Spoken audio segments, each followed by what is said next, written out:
Blue skies call. They seduce us, pulling us irresistibly upwards, reminding us to fly our own line, on our wings, and in life. We are the seekers, adventurers, being one with the air, feeling everything and nothing at once. That's the magic we chase. Follow the call. Find your pure, wild flight with NZ Aerosports. Of course, I absolutely love the NZ Aerosports business model. I mean, come on. One glance at an Icarus fuck yeah sticker and you know it lines up perfectly with the fucking pilot mentality. But outside their wonderful use of colorful language and a great company vibe, there's a long list of reasons to say NZ Aerosports fuck yeah. NZ Aerosports blows me away right out of the gate as a canopy manufacturer with a bold offer. They give you 10 jumps on your brand new nylon to decide if you want to keep it, swap it out, or even return it for a refund. I mean, seriously, how incredible is that? That's like getting halfway through a prom and deciding you prefer the slightly racier date that goes down faster. Seriously, they do that. If you're not madly in love with your new canopy after 10 jumps, they'll let you swap it out for another size or model, or even get your money back. And the range of canopies they've got? Man, they've got a style canopy to fit every jumper and every situation with models you know and trust. Like the Sapphire 3, the perfect choice for the beginner or intermediate canopy pilot. The Crossfire 3, when you're ready to kick it up that elliptical notch. The JFX 2, if you're looking to up your new swoop game. The Leia as the workhorse and dirtwater dirt beast. Or the Petra. The Petra cranks out crazy power and is nothing short of a record breaker.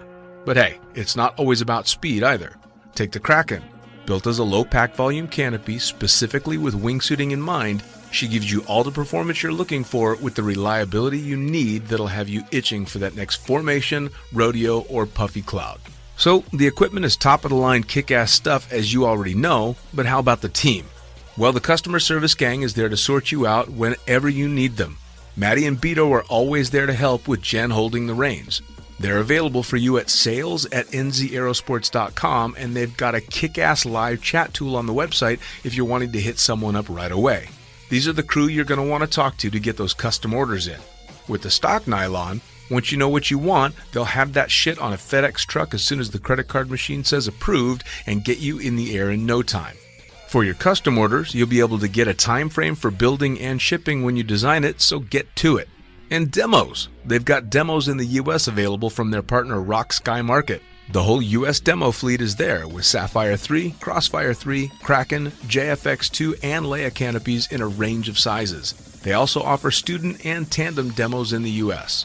Bottom line, every step of the way, NZ Aerosports is there to get you what you need, and I personally couldn't be happier to be teamed up with them here on Lunatic Fringe. And now, time to get started with Lunatic Fringe Into the Void, brought to you proudly by NZ Aerosports. Fuck yeah!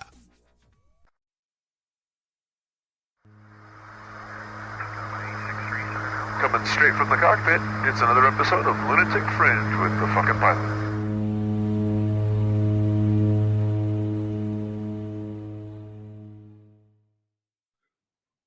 Ready, set, go! Back in the can for another edition of Lunatic Fringe Into the Void with this fucking guy. We've done this before, but we're going to do it again. And there's some people that might not recognize the face, but they'll probably know the name or the voice. Who the fuck are you and what do you do? My name is Billy Sharman, and I... Billy Sharman. Billy back again. Jesus Christ, man. Billy Sharman, you've been jumping for a little while. Few years. You've been in the aviation game for a bit. Yeah. Fucking hell. Tell me your story, man. How the hell did you get started in, well, not just in skydiving, but in anything extreme? Anything extreme? Well, I don't know how to say extreme, really, because my life has just been normal to me. Yeah. You know? Well, so some people think it's extreme, but it's not really. Assume extreme from a normal person's perspective. And we are normal. No, we're not even fucking close to normal.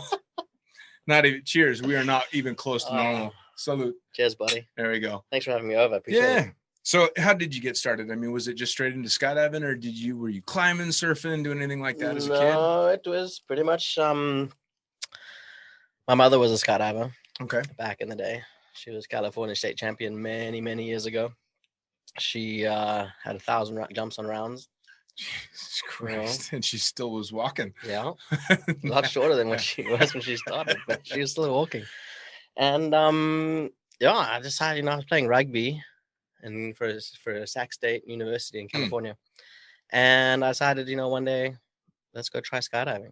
Really? So I did one jump, and old Ray Ferrell offered me another jump, 20% off the same day.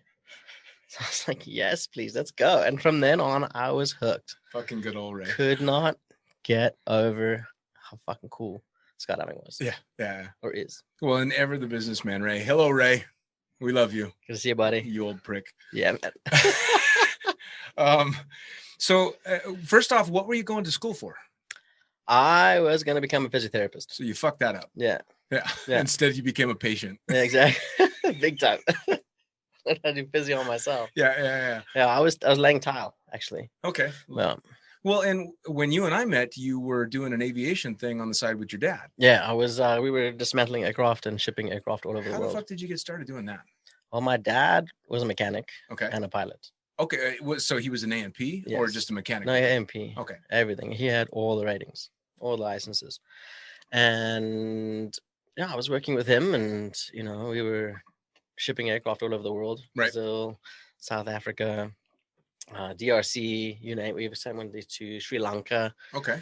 And that was a great story. But anyway, we were doing all that stuff, and we were at the same airport where Ray Ferrell had his drop zone in Skydance.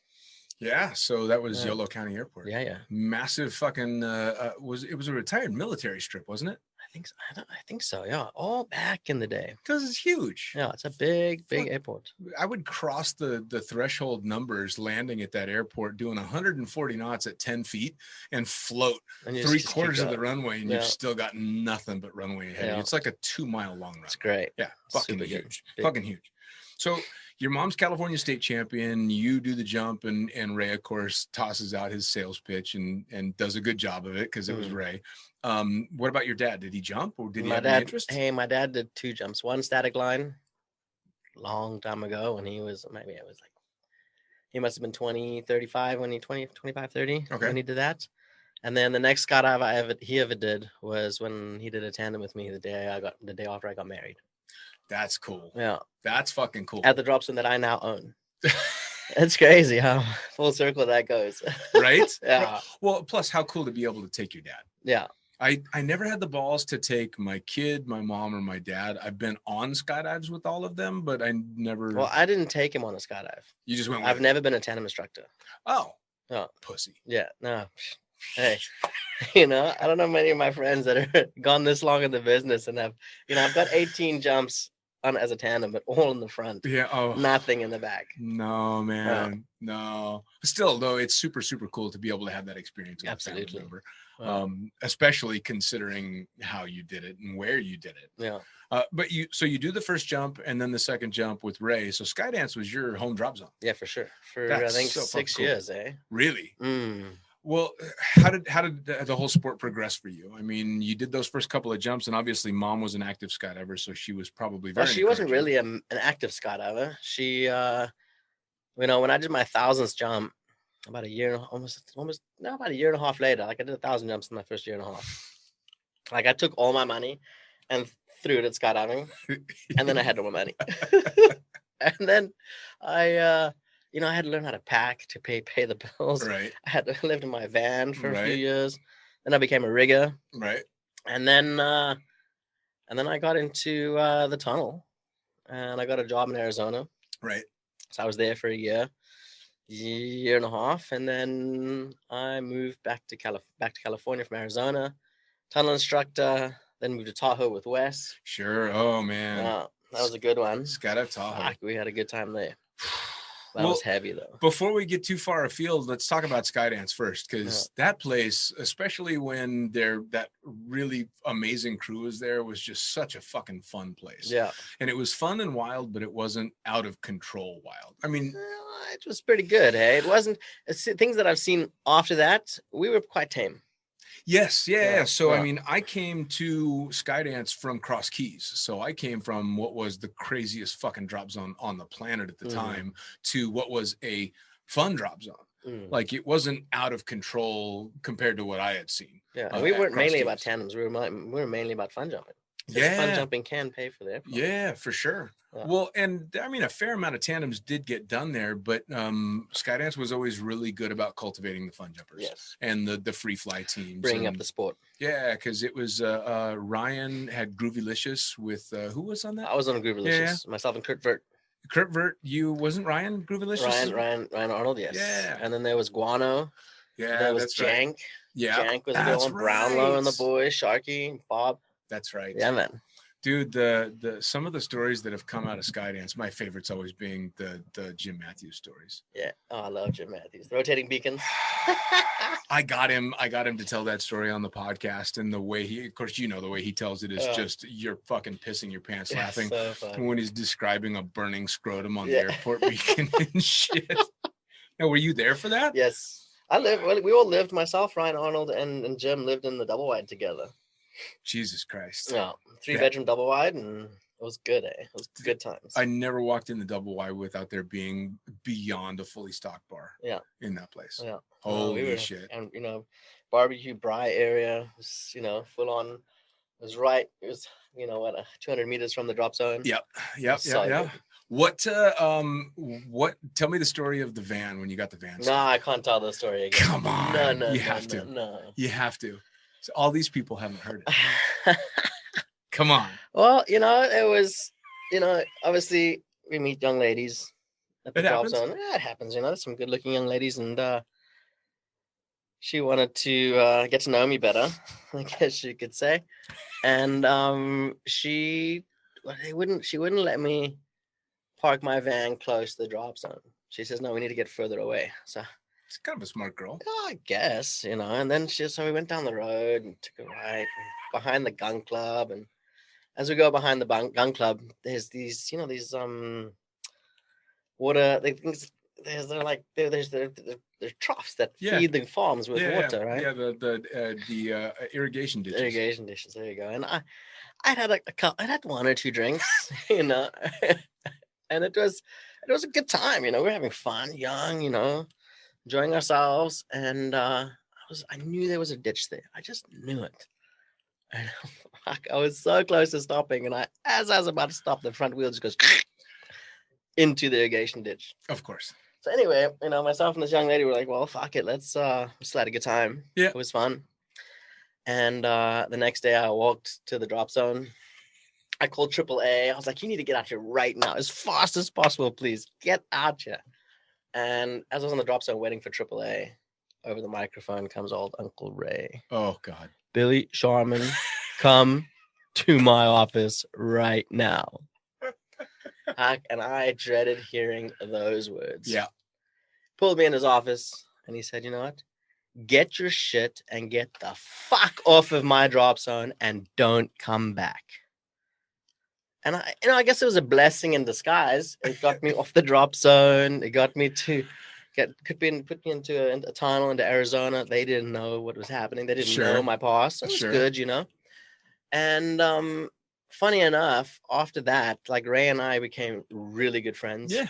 Ray's helped me with my business. He sold me a door for my aircraft. Yeah. He sold me railings. He's helped me with seat belts. He's been really like a massive mentor to me. Sure. And helped me out with not everything, but the biggest part, because now I operate an aircraft, and I didn't fucking know what I was doing when it comes to operating an aircraft, but now I know. Yeah. Don't go and buy an aircraft for skydiving. It's fucking difficult. Yeah. Gonna hurt you, but you learn the hard way. Yeah.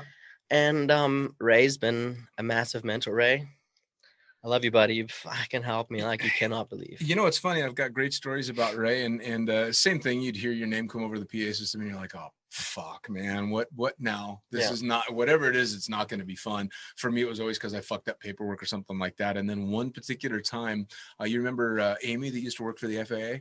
Yes. So she had gotten these pictures of me rolling the pack over on descent right after exit, and newer pack pilot, I'm having fun. They were slightly aggressive descents. And Ray could tell by the sound of it. No, well, he couldn't tell by the sound of it, but she had put a bunch of pictures on a disc. This is back when they had these silver spinny things that went into the machine and it would spin around and you'd copy it, and then you had to put that in another computer. You couldn't just text it. And she put the disc on the pilot desk in my pilot office with Dean's Mad Flying Skills on it. And of course, Ray goes in there and sees it and goes, oh, what the fuck has this guy been up to? And of course, he pulls up the first picture and it's the exit, and I'm already vertical with the door closed on the way down. And he brings me to the office, and I'm sure he's going to chew me a new asshole. And he slides the fucking disc over and he's like, you seen these? I'm like, yeah. He's like, you got the picture now? Yeah. He's all, so you don't need to do that again? No. Okay. And I walked out of there really fucking confused because I thought he was just going to tear into me. And he was like super cool and just did that. And then cut to a couple of years later when I was turning in my notice because I was going to go fly for Chicago. He flips out and got super mad at me and was running around telling everybody that I was just phoning it in and being half-assed and this and that. And I'll never forget, I got super pissed. It's the only time I'd ever yelled at Ray. And I walked into the office, closed the door behind him, and yelled at him and said, God damn it, I've been working for you as hard as I possibly could up till now, and I'm going to do it until the day that I leave. So you need to stop telling people I'm half-assing it. And he went, fair enough. Shook my hand, and from that day on, it was a whole different relationship. Yeah. But he was always a super cool guy. I mean, he wanted things the way that he wanted them, and if you didn't do that, he was going to fucking tell you so. Exactly. Learned a lot from Ray, huh? As straightforward as he was, learned how to become straightforward. I mean, I learned a lot from Ray. He's the reason I'm a jump pilot. When I got my commercial, and he let me fly at the time it was the 182 for jumpers. Yeah. And then Brad. Aussie Brad got me a gig jumping in Fiji, and I was supposed to be able to go jump and fly for a season, and it was the off season for Skydance. So I asked Ray, I'm like, hey, I'm supposed to be able to go and fly this plane. What's it going to take for me to get into the pack? He's like, well, you need to come back with 1,000 hours logged, and then you can start training. Total time. 1,000 hours logged for insurance, and then you can start training in the pack. And I'm like, I don't know if I'm going to be able to get like 500 hours when I'm there. He's all, stupid. Come back with 1,000 hours logged. And I went, so cut to me going to Fiji and coming back. Hey, Ray, I was thinking about trying to get in the pack. How many hours you got? 1,000 hours logged. He's the reason I'm a jump pilot. Yeah. That's it. I mean, he put me in the plane when, no sane person is going to put a fucking 100-hour commercial pilot flying operations, and then put me in the pack as soon as I was qualified to do that. And I flew a fuck ton of hours for him until I got to go fly the Twin Otter. Yeah. So hats off to Ray. I mean, he did that for a lot of fucking people. Yeah. And now he's retired on the beach somewhere in the Keys. Yeah. Fucking living the Jimmy Buffett life. I don't think he's retired, but semi-retired. Semi-retired. That guy's never going to be able to take all his toes out of the pool. No way. No, definitely There's not. No fucking way. I just saw a picture of him in, I think they were in Mexico or Fiji or something at one of those tsunami skydivers boogies. Yeah. Yeah. Do you remember when he had to ferry the Pac 750 to Hawaii? The very first one. No. So the first one that came from Hawaii, and the guy crashed it off the coast and died. Yeah. If you didn't know that, the first ever Pac 750 to go to the United States is still about 100 miles off the California coast, and it's that red, white, and red, yellow, and blue paint scheme. One. Yeah, it's still they did that again. Second aircraft. Yeah. Okay. So the second one obviously made it, but he had to ferry a pack to Hawaii because they were renting it from him. Mm-hmm. And he went with, I can't remember his name, the doctor pilot that would fill in every once in a while. Older guy, gray hair, doctor, and a pilot. But so he was, Ray was trying to get people to go with him as co-pilots to Hawaii from fucking California against the wind in a pack. and they've got a bunch of fuel, and he had to put the UHF antenna and everything on it. And the very first time they went, for whatever reason, they couldn't get the UHF working, so they had to turn around and come back, land at max gross weight with the fuel.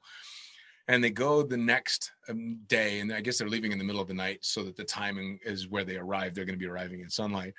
And apparently they finally get going, and there's no fucking moon. It's jet black. And the other guy, whose name I can't remember, is taking a nap. Ray's flying.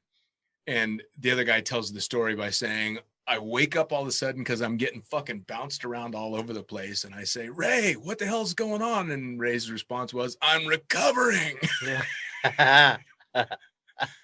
Because you're hand flying a Pac 750 from fucking California to Hawaii, no autopilot, no stars, no horizon for that kind of time. Fuck me, Ray, you've got bigger balls than I'll ever have. We did that. We did that in an Islander, a Trilander. We took off out of Oakland Airport, and 3 hours later, we were still at like 2,000 feet, 3,000 feet. It fucking wouldn't climb. Just, wow.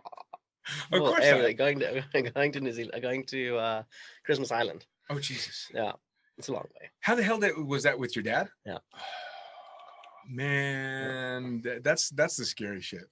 Yeah. That's the shit that puckers me up. Like there was a guy named Paul Eriksman that was a camera flyer and tandem instructor out of Cross Keys that became a pilot and then became a ferry pilot, and he actually went down and passed away in Greenland on a ferry flight with a Cessna. So it's all these on his way to Reykjavik. I think so, yeah. You know, fuck how crazy that is. We took a King Air 200B, Albuquerque, New Mexico, all the way to South Africa. Fucking hell. That was a long trip. I mean, I was young at the time. I was 12, 13 at the time. And my dad was saying, this is how I do it, you know, explaining the whole situation to me with the ferry tanks and the 182s and stuff. Right.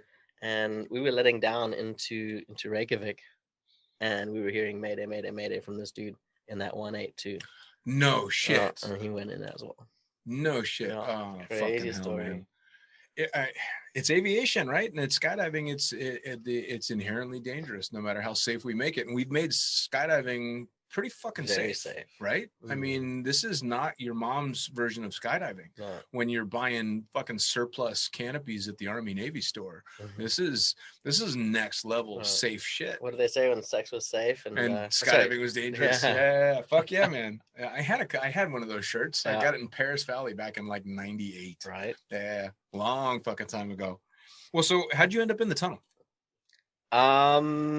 So I fly San Francisco. They were opening, and I volunteered. I mean, they were like, "So who wants to become a tunnel instructor?" I was like, "I fucking want to be a tunnel instructor." Right. So I fly San Francisco. They paid for my my tunnel rating and everything, and I went to Arizona, did the tunnel rating, and I passed. And then as I was leaving, they came to me and said, "Listen, you know, one of our guys didn't pass, and San Francisco isn't going to start for another 5 months." Ended up being a year and a half later when we finally opened. Right. And they said, "You want to come work for us?" And I was like, "Yeah, sweet, perfect, I'll come." Nice. So I went to I left Arizona, drove back to California, packed my shit, and came straight back to Arizona. And I was ended up being roommates with Plammer and Timmy. Nice. Yeah, that was nice. That was interesting, you know. They're a few years younger than me, and I mean, I lost a few years of my life there, but Timmy and Plammer, what fuck, man, I miss those guys. It's been a long time since I've seen those boys. Well, and spent a lot of time with Timmy in the Middle East, but Plammer, I haven't seen him forever. It's crazy how, I mean, obviously everybody gets spread to the four corners, especially in the sport, and now there's fucking tunnels everywhere. So even if they're still active in the sport, God only knows where they're going to end up. Well, when Timmy and I got together, we got back together after Arizona because we all left. I think at one stage there were 3 tunnel instructors that didn't have jobs, and all 3 of us at the same time. Jackson Payne. Oh wow, yeah. A long time since that name. God damn, I know it. Right? Yeah. All 3 of us, we jumped on the boat and off we came. That was good. Gotta love it, man. Man, Timmy, I had a funniest story about Timmy. Please. We arrived at the airport and we were on a Coke, you know. So buy a Coke for Timmy and open it and have my Coke, and Timmy takes his and goes Fuck, mine's broken, Billy. I'm like, no, it's not, dude. He's never seen a fullback Coke in his life. So I pull it back, I hand it back. I'm there you go, my boy. Too funny.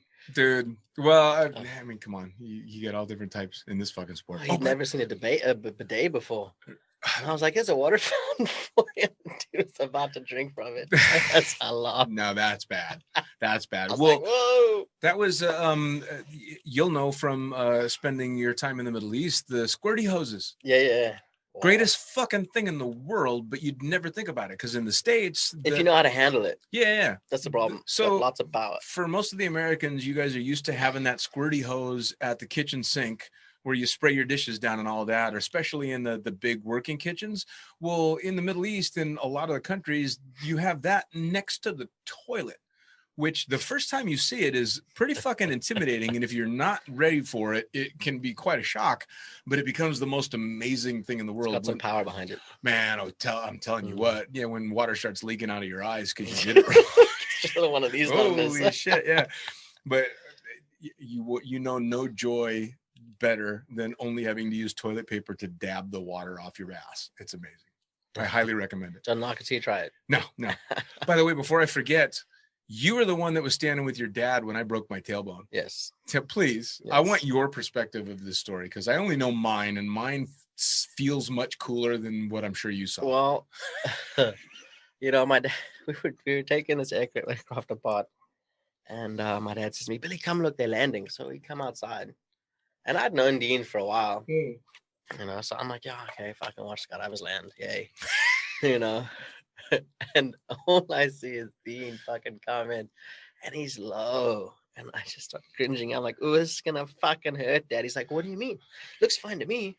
And skadoosh, and here goes Dean, punishing the ground, like he taught the ground a lesson that day. Yes, I did. And old Perry. Oh my God, Perry Colburn. That man, I think he had a heart attack watching Dean hit the ground that day. He thought he'd watch a friend die. Oh, yeah. I mean, you hit the ground hard. I know. And I think the ground had been tilled or something just before. It was a little bit softer than what it normally is. And off goes Perry. And I'm standing there going, oh, should we go? No, I think we should go back to work, Dad. Yeah, we don't need to see this. No, and you were okay. Yeah. You know, but well, kind of okay. I remember I stood up because, you know, the natural reaction is you're always going to stand right up and try and assess, but you want to be standing up so that nobody's panicking. And I stand up just as Perry is arriving, and he drops down to his knees, and he's got his arms wrapped around my waist, and he's literally got a tear coming out of his eyes because he was convinced I was fucked. And I still got all the adrenaline going, and something's not feeling quite right with my butt, but I don't quite know what. And I was busy signing Zach off to fly the Cessna. So it's the first time I had jumped in like 6 months, and I hooked my fucking velo like I'd been on it the day before. It was 96, yeah.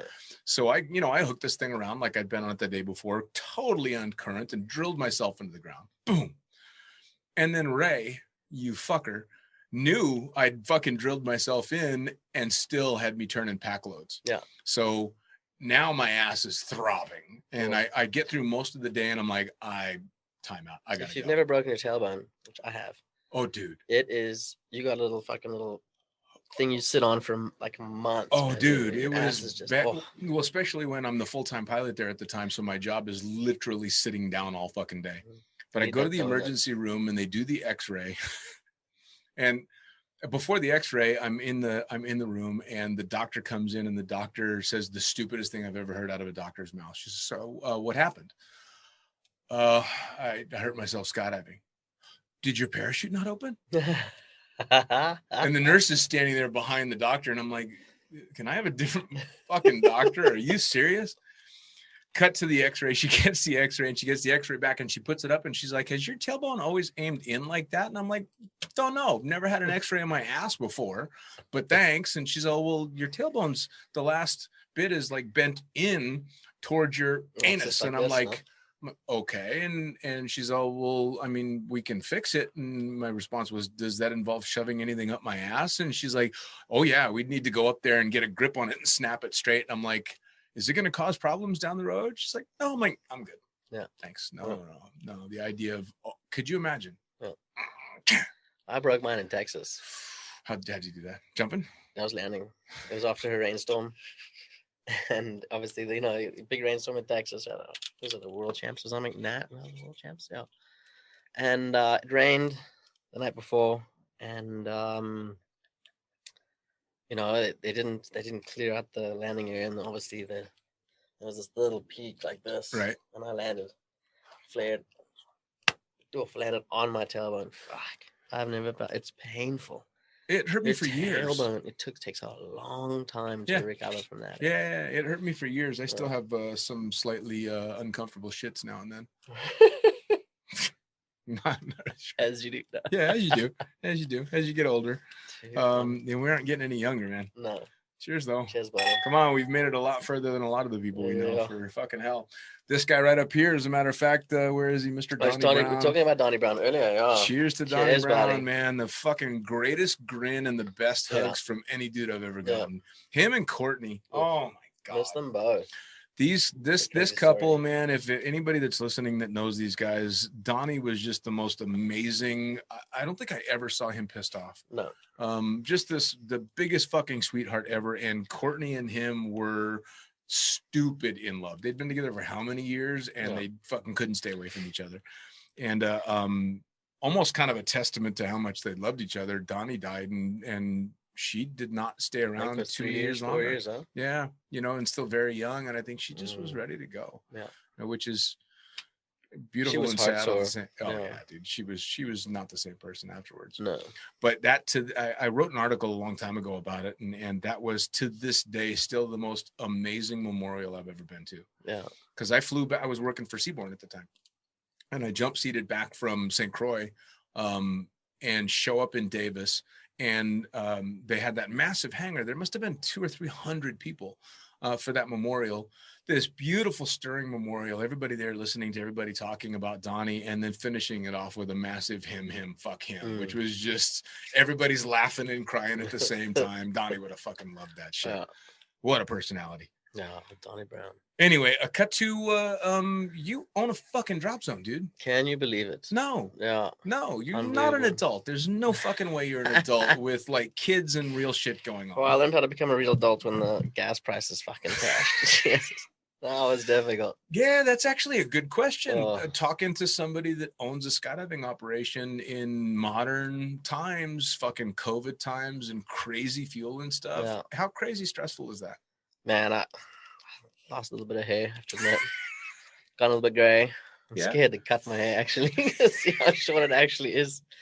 It's difficult. People think owning a drop zone is easy. Anybody can really do it. It takes a certain type of person. It's a very specific kind of stupid. Yeah. It really is. Yeah. You're insane. Yeah, I agree. And, I always listen to these stories. It takes a lot. You take, what's the saying? You take a lot of money. You want to own a drop zone, you start with a lot of money, you make just a little bit. Yeah. Start with 5 million and you'll end up with 1 million. Well, I didn't start with that much. Yeah. That could have been nice, but right. I didn't start with that much. But it's the drop zone life is good. Hey, I jump a lot still. Do a lot of coaching, a lot of AFF, a lot of canopy coaching. I've got a good crew at the drop zone, a good support system. There's a lot of people involved, and a lot of behind the scenes stuff that nobody ever sees. Sure. That's difficult to manage. Sure. But if you've got the right crew, if you've got the right people behind you, it gets a lot easier. For sure. No. Well, now, especially coming from the background that you have and having been the wild child on the drop zone and fucking shit up and getting thrown out of places and then welcomed back and all that stuff. Do you find, as I would think, that it's extremely important to try and behind the scenes manage all these different alpha personalities? It's difficult. I let people do what they want to do, but I explained to them. I said, "Look here, this is an adults' playground, and we are all adults. But yet, I have a safety record that I need to keep up. I have, a name that I've made for myself over the years. Sure. Some people say it's bad, some people say it's good. I kind of feel like I've picked myself up a lot throughout the years, and it's difficult to say that you understand exactly what's going on, right? But when it comes down to it, hey guys, I'm running a business, and my business, my personal business, is to keep people alive. Sure. I mean, I've had countless amount of friends killed themselves, and Sure. all my friends have killed themselves with an open parachute. Yeah. You know. Yeah. I think in my life, I mean, I've been around 20 years now. I've seen one bounce, and I've only seen one. and that was from a cutaway. Yeah. You know, two guys just collided, and one cutaway, one had a skyhook. Got my skyhook. Never take it off. The other one didn't have a skyhook. You know, so, Yeah. and this is for a reason. Yeah. So rather hit the ground with line twist than line stretch is what I like to say. Oh yeah. You Yeah. know? So skyhook, put your skyhook on. It's good for you. But yeah, all the people that I've seen kill themselves, open parachutes. The only bounce I ever saw, the only no pull, no nothing was a buddy that was hammered fucking drunk when he did it. And he had had so many cypress fires that his solution to not paying for the repacks was to take the cypress out. Yeah. So it was not a surprise. Like when That's I nice. met, his name was Craig Kuski. When I met Kuski, he was introduced to me by my friend Kim as the next guy that's going to go in. Yeah. And he was. Yeah. Yeah. Watched it happen. Not fun. Don't No, recommend it's it. not good. That's why you got to be fucking crazy to want to run a drop zone. For as much as I talk shit about Michael Hawks, the owner of Skydive Las Vegas, the original Skydive Las Vegas, and my least favorite DZO ever to walk the planet, I understand him a lot more 25 years in than I did those first couple of years, because he was fucking psychotic. But I can understand now how he got that way. Yeah. Because fuck me. For all the things that make skydivers so wonderful and so fun and so exciting are also the same things that make them so fucking difficult to work with sometimes. Yeah. Well, on my drop zone, you know, we are skydiving. It's dangerous. Yeah. Right. So we are straight down the line. Yeah. Either you're in it to win it with us, yeah, or you can go somewhere else. That's good. You know, I am very, how do I say, I'm very open to ideas and very open to letting people come and explain me their ideas. But end of the day, you know, it's kind of like you're making the calls. It's my call. Yeah. Yeah. Well, it needs to be that way though, right? There's got to be one chief. Yeah. Because if, oh my God, can you imagine if you let the inmates run the asylum? Yeah, exactly. You know, there's how much fun that would be. It'd be fucking incredibly fun. But you'd have people bouncing all over the place. Exactly. I mean, I think that's a good mentality too, is show up sober and ready to work. And then on your off time, fucking go for it. Yeah. I think that's I don't good care mentality. what you guys do on my time. End of the day, I don't care. When you're on my time, yeah, this is the way it is. Yeah. That's the way it needs to be. What you do at your home, whatever you want to do when you're away from the drop zone, that's your problem. Yeah. But when you show up to work, I expect a certain amount of discipline, and I expect you to be straight on board. Like, so you need to be ready to go and sober. What do you think Ray Ferrell's expression is right now as he's watching this? What? What, Billy? Can you say that again? Repeat yourself, please. The fuck did you just say? Him in his little yellow jumpsuit. Oh my God, I forgot about that. That's right. That fucking bright banana and he's jumpsuit. still jumping it, eh? I saw him a picture the other day. He was with Craig and Ileana, and I think it was Costa Rica. I think so. Awesome. But he still got his little yellow jumpsuit on. I mean, hey, you get a winning formula. We love you, Ray. Why not? I've still got my fucking flight suits around here somewhere. Me too. Yeah, they're jumping on the drops in my bomber suits. Fucking yeah, man. Those were great suits. Got like 3 or 4 of them. Great suits. They got Billy on the back. You know. Yeah. Although I got to throw out, I'll have to show them to you after the podcast. Tony Suits is part of the podcast now. Yeah.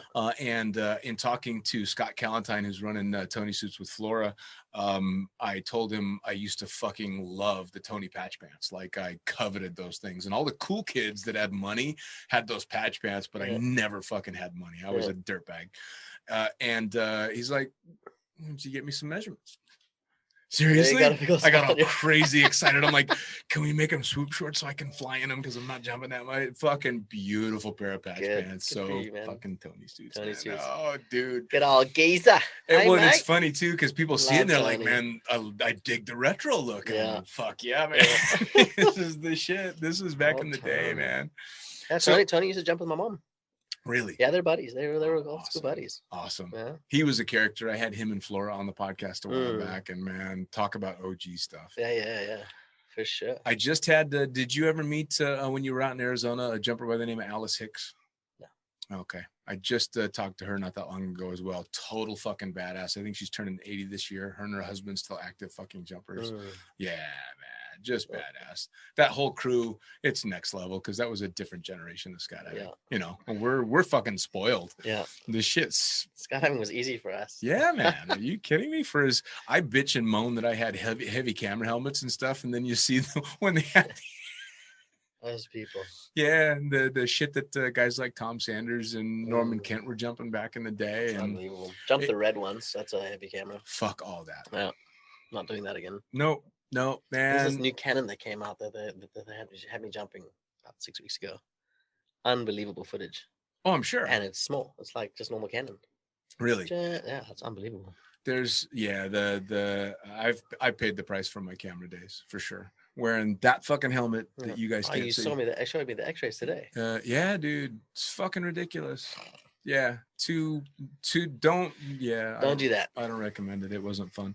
I don't want to do that again. And honestly, the drugs didn't even make it fun. Yeah, it just GoPros are amazing. Yeah, dude, the footage of the GoPros are unbelievable. Well, Hero is the perfect name for it, at least for skydivers, because my neck would be. I'd be a different human being. I was the guy with Dukes. Duke's like, stop. And the guy was like, what, is my GoPro not on? He's like, no, your fucking leg straps aren't on, you idiot. You're about to jump off a bridge. So that was on video, wasn't it? I talked to Dukes about that. Fuck. Dude. I laughed so hard. That's why I still to this day am convinced that Darwin doesn't have an effect on skydiving, because there are so many times that people just should not have survived this sport, and they did despite themselves. You can't. Oh. Well, as we wrap things up, plug the fuck out of your drop zone. Where are they going? How do they find you? How do they follow you on social media? How do they come out and jump with you? And what are your future plans? You just had a big fucking competition not that long ago. Set a world record. We set a bunch of world records. Hey? Fucking tell me about this shit before we go. Everybody that came out, I think literally every single person that came out set a personal best. That's ridiculous. We sit at 4,200 feet above sea level. Sometimes the density altitude sits like 7,000 feet above sea level. So it gets really fast. Yeah. We set the world record in speed. We set the world record in distance. Old Cedric loves my drop zone. And we just put a bid in for 2024. Really? Yeah. Who's ready to come back to Africa? Go far. Go fucking fast. Hell. Dude, I'm telling you, you're my retirement plan. Come on down. That's it. I got to find out what I need to do to get a license so I can come fly your pack and live easy. Let me tell you the requirements. You need 1,000 hours total time. I'm good. 250 turbine time. That's what you need. I'm good. I think I got that. Too funny. I think I got that the first 2 weeks I was flying the pack for right. So it's good, Skydive Pretoria.com. We're at info@skydivepretoria.com. I have you have a hat, yeah. Right there, Skydive Pretoria. Look at that. There we go. Fucking hell. Skydive Pretoria is, it's my favorite place in the world to fly a parachute. Awesome. And that's why I bought the place. Really, end of the day, I went there a year and a half after I started skydiving, and now we're sitting 20 years later, and I own the place, and we've got great tents. When you go on holiday, there's three things you need. You need a nice place to take a shit. Yep. Right. Yeah. You need a nice shower, and I've got gas showers, so full time, always hot showers. The pressure is amazing. I love my showers. I love it. You're old. You're getting old. And then we've got some glamping tents. So you sleep in a tent, but it is first class. It's like you at a proper. Well, I've seen the pictures that you've sent, and it's beside the fact that the property is gorgeous and the tents are fucking pimp. They reminded me of the tents that I stayed in when I went on safari with my daughter. They're safari tents. Yeah. Fucking ridiculous, because you've got a full-on bedroom, hardwood floor, a tent flap door that goes to the full bathroom, mirror, the whole 9 yards. It was fucking amazing. Yeah. Well, it's not massive. We've got small tents. Sure. But it's got a hotel bed in it. We've got clean sheets every single day. Our sheets get changed, they get cleaned, they get washed. I've got for anybody who comes for a while, I've got a place where you can eat, you can make your own food. We've got fridges, we've got pretty much everything you need on a drop zone to live comfortably. Fucking hell. Yeah, that sounds like a good place to retire. And the best time to skydive, unfortunately, is in wintertime. People don't understand this. But it gets cold at night, but during the day it's stunning. It's 80 degrees during the day. Sure.